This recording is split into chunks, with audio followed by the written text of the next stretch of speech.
So the company grew. It's wrote essentially not that much business in the first 3 years.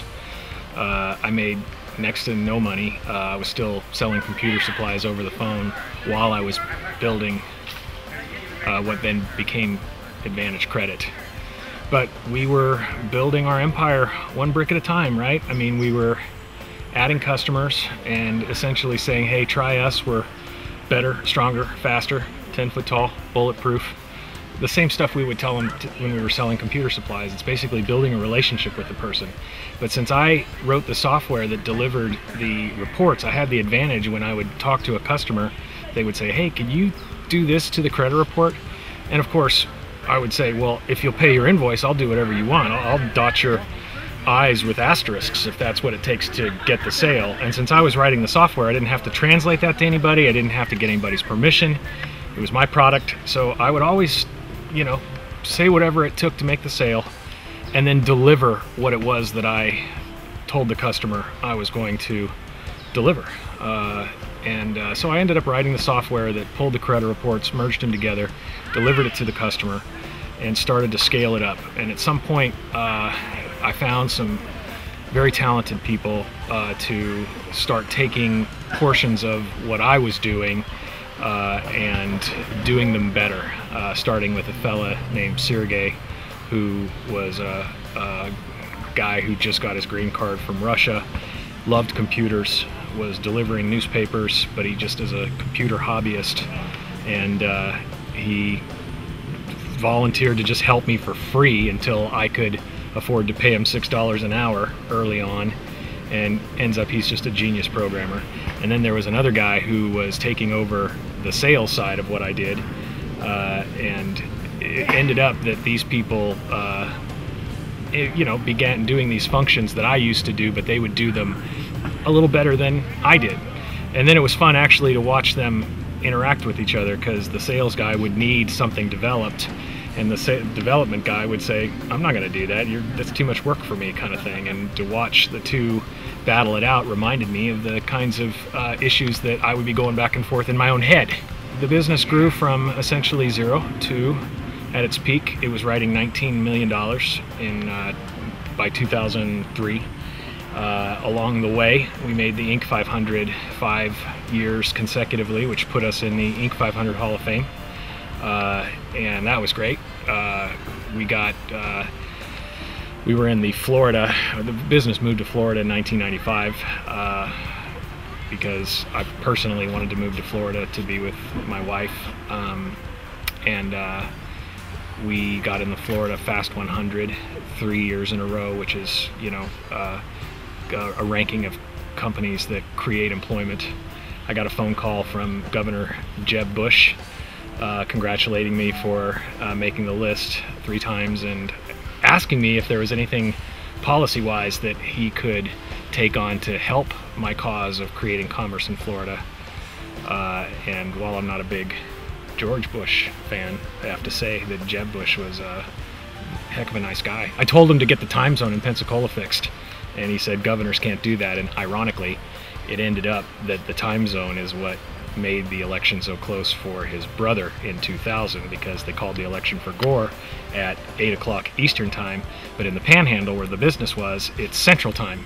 So at 7 o'clock they called the election for Gore, and a lot of Bush supporters did not go out and cast their vote, so the vote was much closer than it would have been had the whole state been in the Eastern time zone.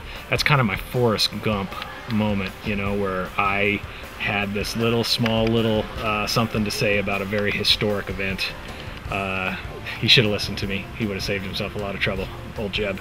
So yes, the business grew to $19 million. I hired people to run it for me, and then I moved back home to where we are now, this very lovely San Lorenzo area, Santa Cruz County, and it was a journey. There's one little story that I would say summarizes it all that I'm going to end with.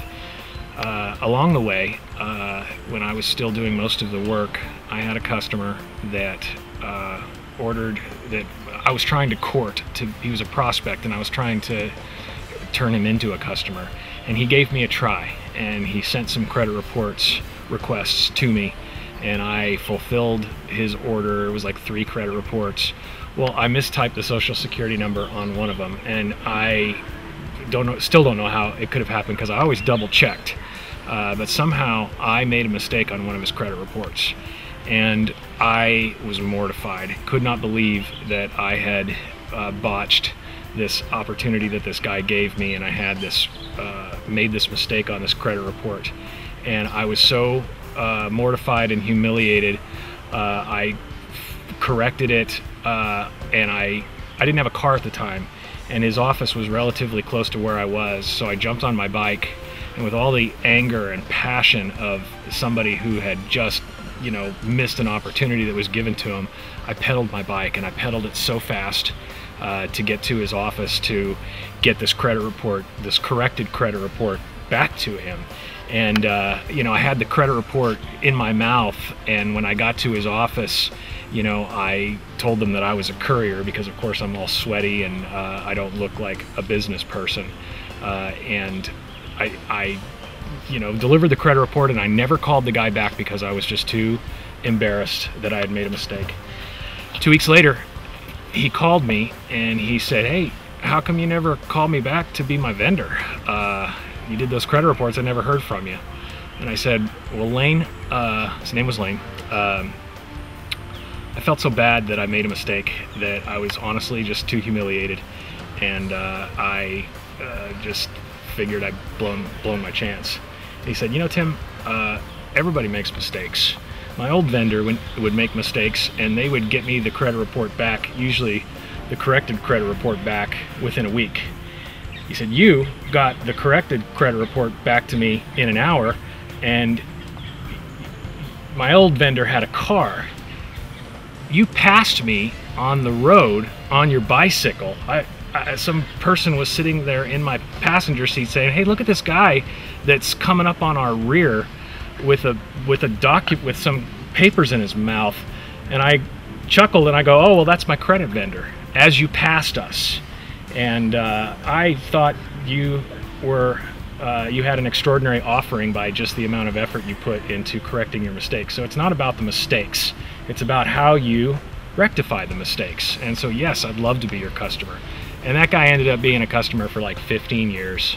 And I just think that kind of embodies the journey. You know, you're gonna have your setbacks, you're gonna make your mistakes, but if you earnestly, truly care about being a service and trying to, you know, add value to wherever you are servicing a market, you know, you're gonna be successful. And I would say that's my Advantage credit story.